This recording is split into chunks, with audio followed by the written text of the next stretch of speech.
Hello everybody, this is Fun Police, and today we are going to be doing another DLC review for Steel Division 2. Doing a general overview of the multiplayer divisions that this DLC contains. The DLC we are taking a look at today is going to be Tribute to D-Day, one of the original two Western Front DLCs alongside Back to War. Of these two, Tribute to D-Day has generally been the stronger option from a pure power point, as it is a DLC that has contained some of the best and most meta-relevant divisions in the entire game. Recent buffs have made other DLCs challenge it a bit more for that throne, but as we'll talk about, several of these divisions are still absolute meta forces and are very well rounded and very capable, making it a pretty solid overall DLC to grab. Anyway, let's go ahead and jump into the divisions. We'll go over them and talk about their strengths and weaknesses. The 12th SS Panzer Hitlerjugend is a panzer division that leans on a heavy amount of armor and artillery in order to be efficient. It is a division that definitely is more team game oriented than other panzer divisions, as things like its infantry and support tabs, although they do have a couple unique things, like all the infantry being fanatical so they don't surrender. Otherwise, though, it's kind of just regular panzer division stuff, combined with a lack of lighter armored vehicles, a very small anti-tank, and a very small air tab. And 12th SS Panzer really has to lean on its Panthers and a lot of rocket artillery spam to get anything done. In the end, this is kind of a death sentence for something in a 1v1 match. Your infantry will get bullied out, and your tanks will be too expensive to use, and your artillery too expensive to spam to really find any success. However, as stated, taking it to team games, you have a much easier time making things work. You can make use of all of those Panthers and Tigers alongside rocket artillery and howitzers to have a heavy-duty brawler division that can supplement its weaker tabs by either relying on allies or just having actual time to use Panthers. It's overall a fairly basic panzer division in a lot of ways, but the couple things that it excels at definitely makes it a very solid team game division. The 17 SS Panzergrenadier division Gotz von B is a mechanized division that is overall very well balanced in how it is designed. For a long time, it was actually the single strongest, or in competition for the single best division in 1v1, while still being a very respectable team game division. Now, it has overall suffered a couple nerfs that have dragged it down in capability, but it is still very, very powerful and has a lot going for it. Being a mechanized division, it has plenty of infantry slots, including some unique options like the SS Legionary, which are essentially additional CQC troops, helping to support the regular Pioneers and Strum Pioneers you would otherwise be stuck with. On top of that, Volksdeutsch are essentially 25-point Panzer Grenadiers that are disheartened, backing up the regular Panzer Grenadiers. And on top of that, your various other tabs are just pretty well-rounded in what they offer. Stug 4s are essentially just better Stug 3s with more frontal armor. Your support tab has a lot of 2-kilometer HE, which is always useful. Your anti-tank has a good variety, although it is a bit limited in slots. Your artillery has a good mix of howitzers and rocket artillery, and the air tab even has numerous cards of the Ju-87G1 tank buster that is very efficient. In all honesty, the 17 SS Panzergrenadier can be built in a myriad of ways, whether balanced in slower positions or taken into a more aggressive route, depending on the mode you want to play. 1v1 and team games are both very accessible, and it is just an extremely well-rounded division.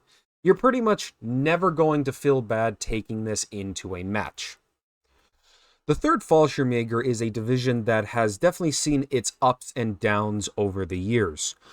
Being one of the meta terrors, it essentially was nerfed into complete worthlessness before being buffed back up to a top tier division before getting nerfed more recently. The end result is more or less that 3rd Fallschirmjäger currently resides as a middle-of-the-road division. It is definitely very functional, thanks to its extremely powerful infantry tab based around the Fallschirmjäger FG-42 squads, alongside various other infantry that are also very well equipped for what they are. On top of that, many of the other tabs are decently well equipped. Large recon teams with Panzerschrecks. You have a handful of Stug 3s in order to make use of some armor. Your AT tab has the Pak 41 Gerlich, which is low-key one of the best AT guns because it's a raider with a huge rate of fire and it can kill pretty much anything up to like Tigers and Panthers. Artillery is on the lighter side, relying heavily on essentially just some basic mortars and some off-maps. However, it does also have a fairly large air tab that is made up of bombers, AT planes, and fighters. But really, the star of the show is that infantry tab, which is an absolute monster, even if they do have a high cost. As said, the 3rd Fallschirmjäger is maybe best saved for smaller modes, such as 1v1, where the lack of artillery and limitations on the various armor options are not as detrimental.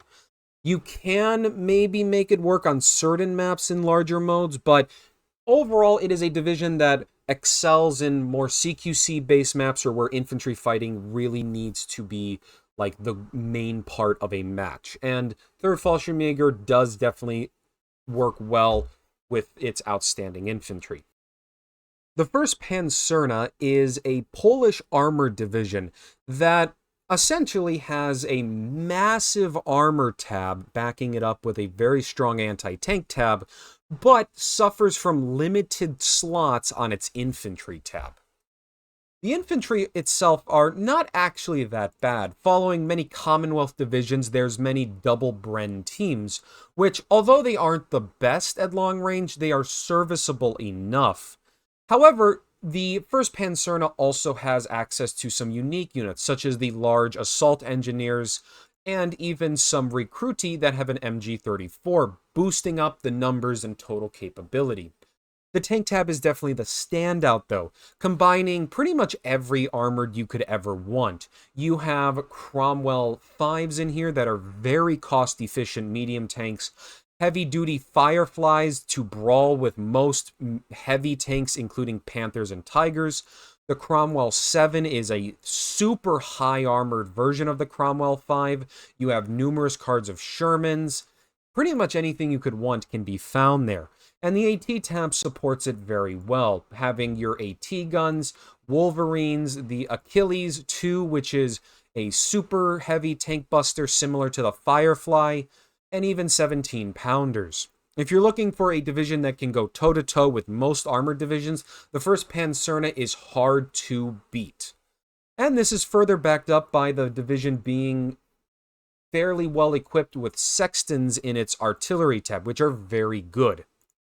It's a division that is overall best suited for team games, although thanks to recent changes, it is also fairly functional in 1v1, as long as those Cromwells, Stuarts, and other light armors are used effectively. But team games is probably where you're going to get the best bang, due to the gross amount of Fireflies and heavier AT options that 1st Panzerna can bring. The 2nd U.S. Infantry Indian Head is just flat out one of the best divisions in the game. It is one of the most well-rounded and capable divisions found anywhere. And it has been like this for pretty much since its release. U.S. forces are just extremely well equipped in most ways. The infantry tab is stacked with plenty of rifles armed with BARs and semi-automatic Garens. You have Rangers as elite commandos that supplement your standard rifles. Your armor is made up of Stuarts and the ever excellent Shermans, including a Rhino, which is super well armored. Your every tab pretty much has good options in it. M10 tank destroyers give solid armor alongside heavier AT guns. You have artillery that is some of the best in the game, such as the M1A1 Long Tom, which just flat out is probably the single best heavy howitzer in the game because it is one of the most accurate pieces out there, being far above pretty much any other artillery piece. And backing it all up even is an air tab that is stacked with a bunch of very strong P-47 fighter bombers, being able to either get in very fast with good resilience. They have the ability to either be amazing tank busters or fighter bombers. It is just a division that pretty much doesn't have a weakness. There is never a situation where they don't have some answer to an enemy threat and are comfortable literally no matter what they are doing.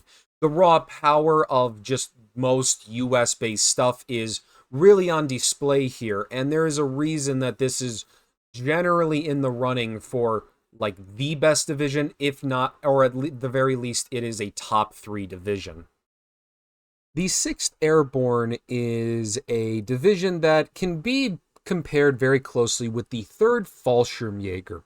Both of them were meta tyrants. 6th Airborne ended up getting nerfed, disappearing for a while. It then came back around when all of its airborne paratroopers got sniper rifles, but then nerfs have dragged it back down.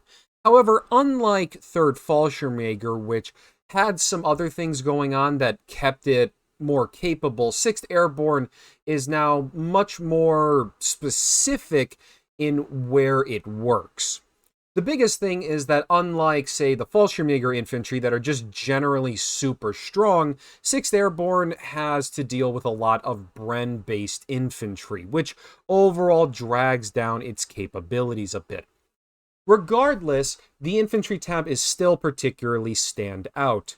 Some powerful options like the airborne paras armed with a sniper rifle means you have a lot of sniper squads throughout your various phases. Units like Ox and Bucks are commandos, which is an extremely strong trait with AT explosives and double automatic rifles. You have some cheap units like the air landing that are good filler options. And in general, just it's a fairly strong infantry tab, maybe lacking some flamers that would otherwise have pushed it over the edge. Its armor options will largely be a bit more limited, but it does have excellent Raider AT guns, which are always a devastating thing, and 17-pounders does give it some heavy-duty options. Combine that with some Tempest fighter bombers that both serve as tank busters and bombers, and the air tab is also just quite ridiculous with how fast and durable those are. But overall, 6th Airborne kind of has... It works best on certain 1v1 maps and doesn't really go that well into larger team games where limited armor and just a reliance on air and specific infantry just leaves it a bit overall. But in 1v1, you can definitely make it work if you play it more aggressively and make use of your strong infantry and air tabs. And with that, we are coming to the end of this review. A bit of a shorter one due to the fact there were only 6 divisions in this DLC. But sometimes the power level compensates for that smaller size, which is very much the case here. Stuff like 2nd US Infantry and 17 SS Panzergrenadier remain very, very well-rounded divisions, and many of the other divisions like 12th SS and 1st Panzerna have both also grown quite a bit in their capabilities, at least being really strong in team games, especially post-buff. It is a DLC that for a long time served as the best place to get Western DLC stuff. However, in recent times, Tribute to Normandy 44, to me at least, is challenging it for that throne. Tribute to Normandy 44 adds a lot more content and has some extremely strong divisions as well. However, Tribute to Dday does go on sale quite a bit more, and especially for a much bigger discount. So if you're looking for a cheap way on sale to pick up some Western Front stuff, Tribute to D-Day can be a very strong option.